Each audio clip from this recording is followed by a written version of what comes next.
And I really hate my keyboard. I'm about ready to pull a Tech 9 out on this keyboard, because if you're using this keyboard, you might notice that the stuff like parentheses and all these special characters, they do not light up. You see that? You see how that greater than that, all this stuff don't light up? Logitech, get your game together. See that?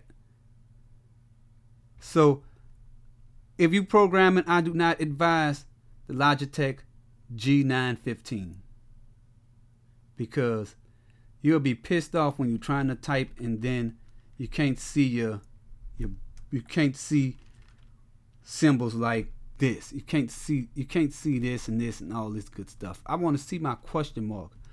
I want to see